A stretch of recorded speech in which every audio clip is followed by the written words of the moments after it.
रमेश ठाकुर वरिष्ठ पत्रकार हमारे साथ में जुड़ चुके हैं। रमेश जी, कितना बर्डन पड़ जाता है, क्योंकि आपने बीजेपी को सुना, आम आदमी पार्टी को सुना, कांग्रेस को सुना, एक लंबे समय से भी आप देख रहे हैं कि जब से मेट्रो की शुरुआत हुई है 2017 में भी किराया बढ़ा, 4 रुपए कहने के लिए हो जाते, लेकिन अगर आप दोनों तरफ का देखें पर डे का 8 रुपए एक बंदे पर पड़ जाता है, यानी कि एक जो यात्री वहां पर है, कितना फर्क है। और महंगाई की जिसकी बात तमाम लोग ये करते हैं, राजनीतिक पार्टियां करती हैं, क्या वो महंगाई कम हो रही है? लगातार किराया बढ़ रहा है।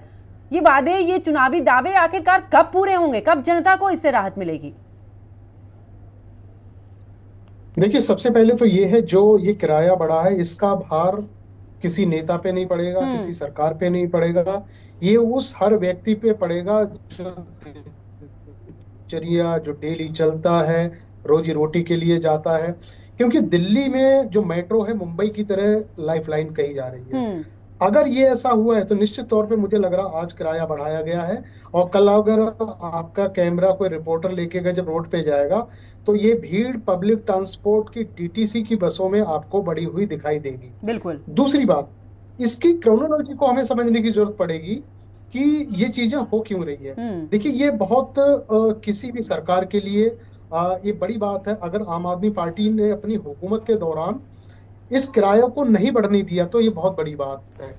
अब भारतीय जनता पार्टी की नई हुकूमत है, ये आती है तो सारे डिपार्टमेंट के मुखियाओं को बुलाया जाता है, सबसे पूछा जाता है कि आपके पास रेवेन्यू कितना जनरेट हो रहा है, उसमें खर्च कितना है, उसमें बढ़ोतरी कितनी है, उसमें आप कमा के कितना दे रहे हो। तो इस लिहाज से जहां तक मेरी जानकारी है, दिल्ली के सारे डिपार्टमेंट को शीला सरकार ने बुलाया है, रेखा सरकार ने बुलाया है, उनसे फीडबैक लिया है। तो तकरीबन तकरीबन ये निकल के आया है कि कोई डिपार्टमेंट ऐसा नहीं है जो घाटे में ना जा रहा हो। अब बात यहाँ पे आ जाती है कि भाई, सरकार तो ये कह के आई थी कि हम लोग सहूलियतें देंगे, सब लोग फ्री की बातें कर रहे थे, तो ये कही थी, लेकिन 6 महीने में वो धरातल पे वो सब चीजें ये सरकार समझ गई कि भाई इससे तो होने वाला है नहीं। अब मेट्रो घाटे में जा रही है, इसमें कोई दो राय नहीं है। जब सेंट्रल का जब बजट आता है तो हर बार बजट में बढ़ोतरी की जाती है ताकि उसका जो भार है वो आम आदमी पे बिल्कुल ना पड़े।